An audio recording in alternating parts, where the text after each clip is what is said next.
Chapter 9: Unexpected Reunion. With only 30 minutes left before the portal opened, Yuan inquired about the unique aura emanating from Natasha's armor. In response, Natasha explained that her father's friend, a skilled craftsman, had crafted her armor.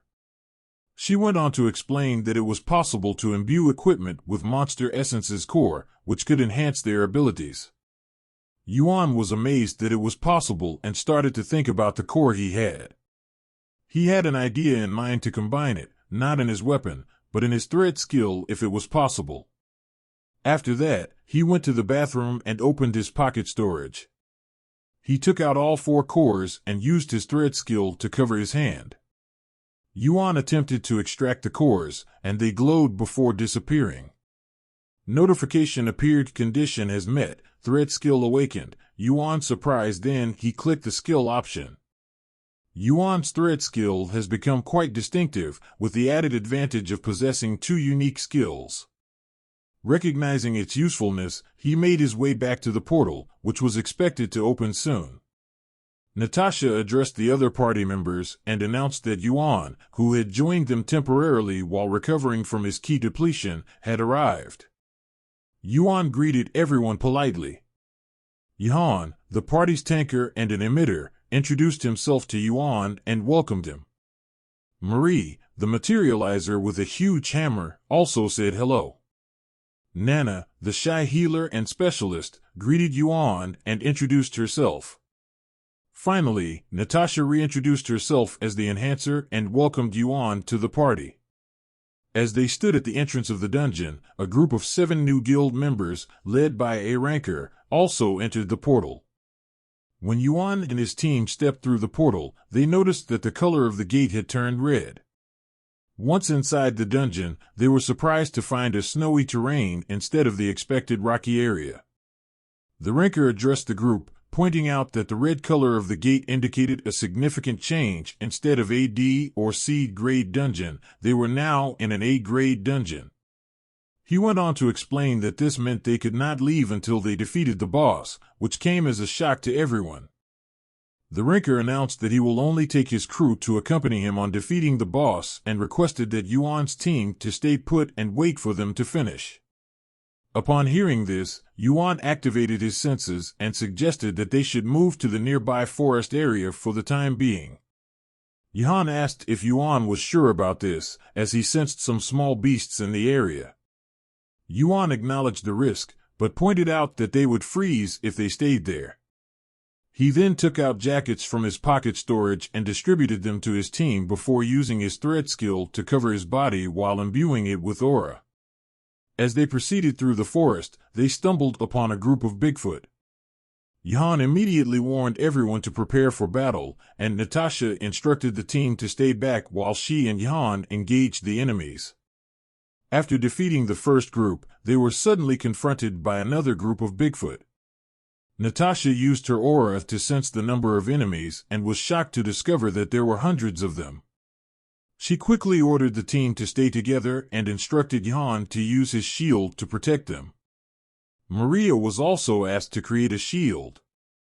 Natasha apologized to Yuan for bringing him into such a dangerous situation, but Yuan assured her that it was no problem and leave the thing to him.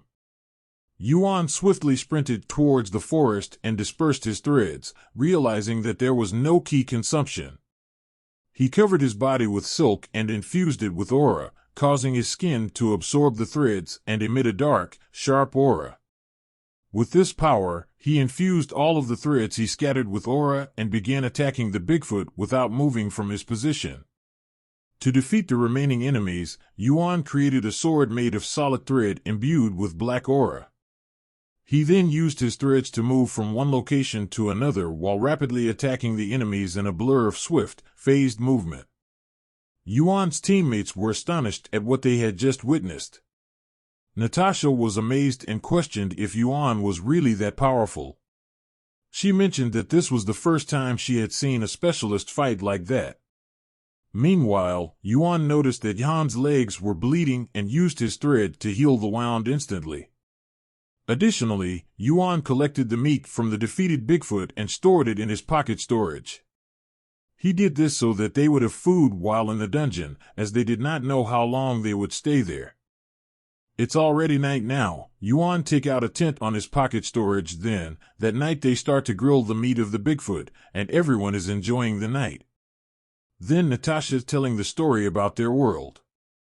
Before their world is an advanced civilization, and they are the one also created the portal, as Natasha said is mentioned on the book that she read. Before human are using magic instead of ki, and in the record there is a legendary mage who fights the three kingdoms to free its people from this injustice system, and based on what she read that mage exchange his memories to gain more power. Same on advanced aura that we have to sacrifice something to gain more power. The world is divided into three: the human world, the beast world where our portal opens up, and an unknown world that no one has explored yet, even the greatest ranker. When Natasha shared this, everyone laughed and asked where she read that.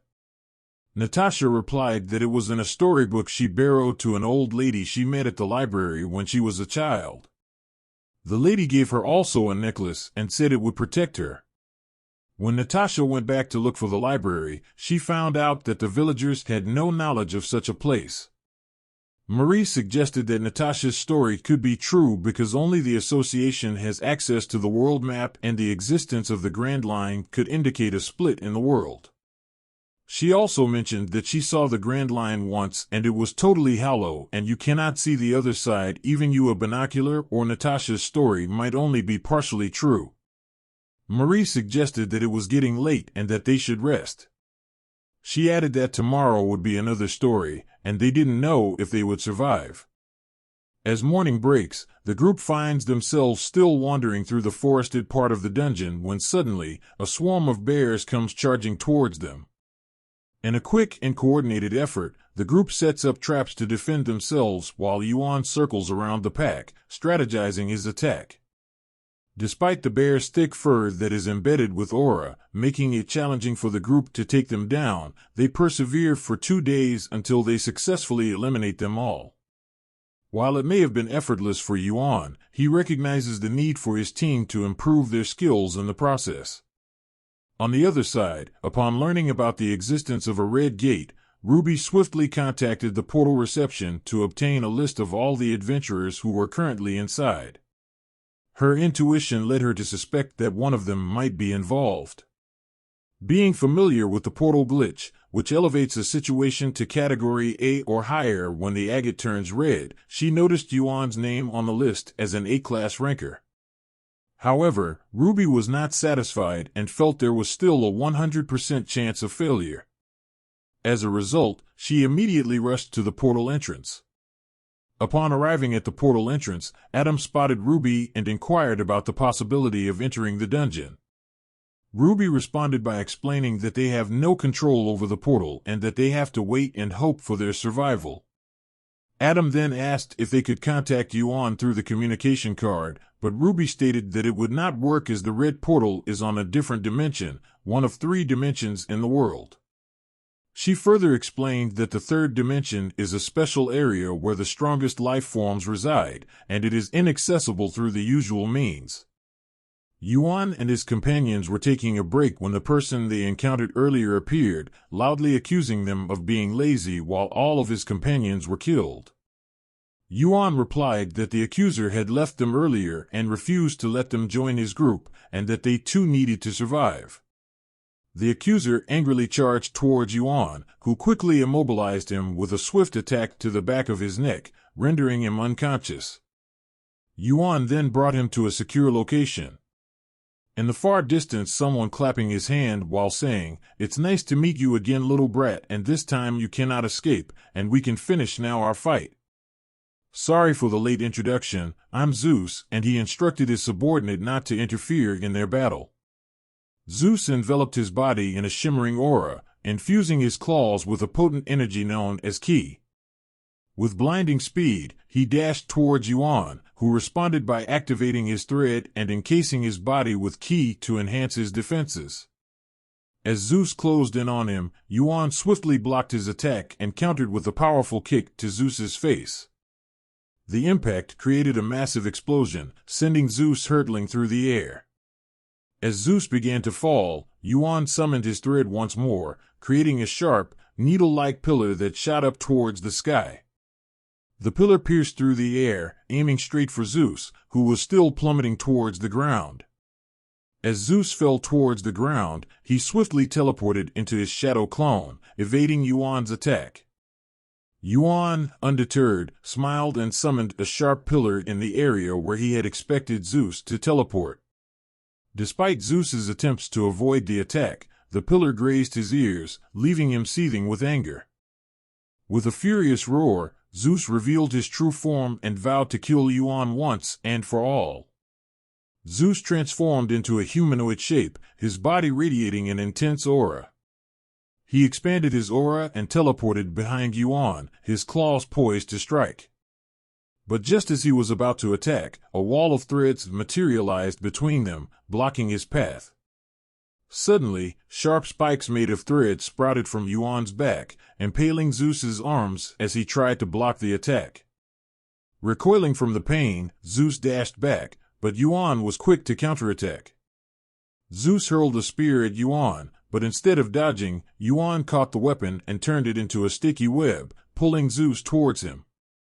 As he drew closer, Yuan charged his fist with ki, ready to deliver a devastating blow. Yuan came dangerously close to landing a hit on Zeus, but the latter quickly vanished into one of his shadow clones. "That was a close one, kid," Zeus taunted, before infusing his claws with all his ki, creating a powerful whirlwind that swept away the threads that Yuan had planted earlier. In mid-air, Zeus dashed towards Yuan, aiming for his chest with his claws. Yuan tried to block the attack by covering his arms with an aura, but it soon became clear that Zeus was only feinting. With lightning-fast reflexes, Zeus redirected his claws towards Yuan's neck, intending to deliver a fatal blow. Thanks to his quick reflexes and instinct, Yuan managed to block Zeus's attack with his left arm, but the blow was so powerful that it nearly severed his limb. Zeus laughed, taunting him that he would slowly and painfully dismember him, starting with his arms.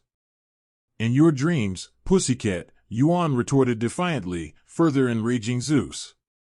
Yuan taunted Zeus, challenging him to try and kill him if he could. "You're all talk," he sneered. "Let me show you real power." With that, Yuan used his thread to connect his bones and muscles, instantly healing his wounded arm. Zeus was shocked to discover that Yuan was a dual affinity user, possessing both specialist-type ki manipulation and enhancer abilities. Despite this, the two of them engaged in a fierce exchange of blows, each trying to gain the upper hand. Natasha expressed her difficulty in tracking the movements of their opponents, noting how incredibly fast they were. She then instructed her team members to formulate a plan while the enemies were preoccupied with their leader, so that they could mount a counterattack at a later time. The exchange of blows between the two combatants continued unabated. Suddenly, Zeus called out a skill overdrive, which served to greatly enhance his physical abilities. Yuan quickly took note of this, recalling what Adam had warned him about the other werewolf's other abilities. He reminded himself to remain focused and vigilant, and began scattering his thread even as the fight continued. As Zeus activated his overdrive skill, he launched an air slash attack at Yuan with a sharp wind that could easily cut through his opponent. Yuan quickly evaded the attack and hid behind a large object, prompting Zeus to easily chop it. While Zeus was distracted, Yuan seized the opportunity to launch a surprise attack. However, Zeus was quick to react and used his double-ganger skill to hold Yuan's foot and stab him in the heart, leaving all of Yuan's party members shocked and afraid. After being stabbed by Zeus, Yuan's body transformed into thread and wrapped around Zeus's arm.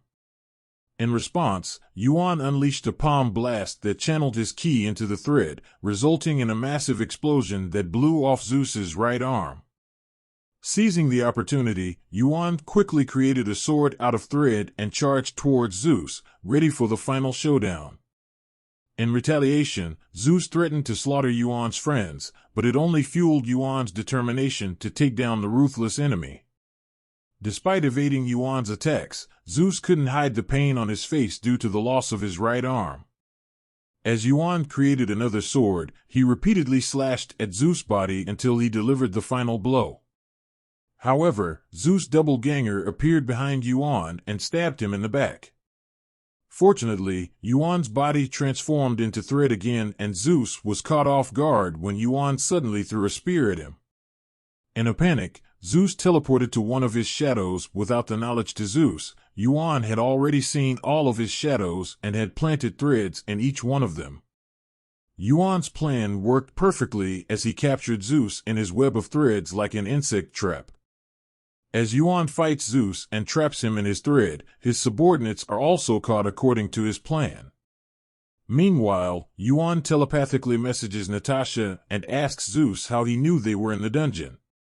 Yuan suspects that it is not a coincidence and there is something wrong with the dungeon, as the communication card is not functioning, indicating that they may be in another dimension. Yuan realizes that the dungeon is similar to the one in his previous world, where it turns red when it is being manipulated by someone. He suspects that someone is controlling the dungeon, but Yuan didn't expect that it's most likely controlled by who has a connection with a beast. Zeus replied, "I don't know the answer either. I only heard a voice in my mind telling me that you and your other friend will be going to this dungeon. I didn't hesitate to accept the offer because I really want to kill both of you." Then, Zeus let out a roar. Yuan's threads were embedded inside the hearts of Zeus and his subordinates, ready to burst upon the snap of his fingers, resulting in a fatal explosion. Yuan did not hesitate to end their lives, killing Zeus and his followers. Upon receiving the notification you have leveled up by 3 points, Yuan was pleasantly surprised. He then received another notification informing him that his skill thread had been enhanced and that new options were now available to him. Yuan quickly accessed his information details in the system and was amazed to see that his thread skill had unlocked additional options. Yuan was surprised to discover that his thread skill had unlocked new options and had achieved mastery. 6 options were now available, with enhancement being the only one unlocked.